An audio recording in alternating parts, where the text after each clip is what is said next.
सोने लगा पिता तो रोने लगा बच्चा, पिता ने उठकर उसे दहलीज पर पटक पटक कर मार डाला। नमस्कार दोस्तों, स्वागत है आप सभी का एक बार फिर से बड़ी वारदात निकलकर सामने आ रही है फरीदाबाद से, राजीव नगर इलाके से, जहां पर एक आदमी रहा करता था अपनी पत्नी के साथ में। उसी समय पर उसकी पत्नी गर्भवती हो जाती है और उनके घर में एक नहीं बल्कि दो खुशियां आती हैं। उसकी पत्नी ने जुड़वा बच्चों को जन्म दिया था। जुड़वा बच्चों को जन्म देने के पश्चात में घर में हर कोई काफी ज्यादा खुश रहता है।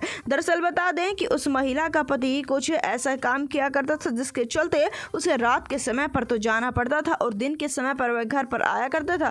आज की बात है कि उस महिला के भाई की तबीयत कुछ खराब हो जाती है। वह अपने पति को कहती है कि मेरे भाई की तबीयत कुछ खराब हो गई है, मैं एक दिन में वापस लौट कर आ जाऊंगी, एक दिन तुम बच्चों का ख्याल रख लेना। जिसके पश्चात में महिला अपने मायके में चली जाती है और इधर पिता अपने बच्चों का ख्याल रखने के लिए घर पर ही रह जाता है। दरअसल बता दें कि आज भी रात में वह ड्यूटी पर गया था और आज दिन में वह बच्चों को दूध पिलाता है। उसके पश्चात में वह सोने के बारे में सोचता है। जैसे वह सोने लगता है उसने करीबन 5 आंख बंद की होंगी, उससे पहले ही उसका बच्चा चीखना चिल्लाना शुरू कर देता है। उसे काफी ज्यादा गुस्सा आता है। अभी तो उसने उस बच्चे को दूध पिलाया था, अब इस बच्चे को कितनी परवरिश चाहिए, यही बात सोचकर वह उसके पास में आता है। उसे काफी ज्यादा गुस्सा आता है। जिसके पश्चात में बच्चे के पास में आने के बाद में उस बच्चे को उठाता है, उस बच्चे को 1 से 2 थप्पड़ मारता है। उसके बाद में बच्चा चुप नहीं होता है और बच्चा और ज्यादा तेज रोने लगता है। उस आदमी को और ज्यादा गुस्सा आता है। उसे ऐसा लगा था कि इसे जितना भी मार लो ये तो और ज्यादा रोएगा,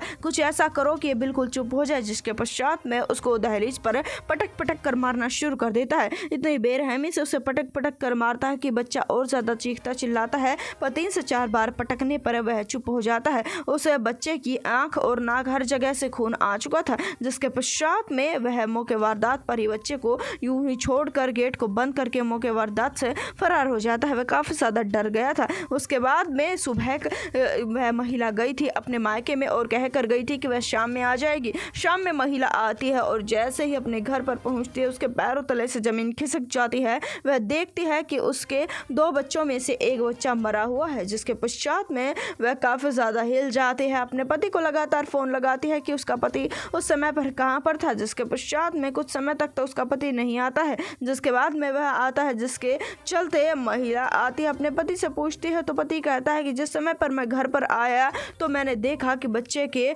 नाक से खून आ रहा था। ये देखकर मैं थोड़ा घबरा जाता हूँ। उसके साथ साथ मुझे एक काम था तो मुझे लगा कि मैं आकर बच्चे को देखूंगा और मैं यहाँ से चला गया था। जिसके चलते महिला को शक हो जाता है। पुलिस को बुला लेती है।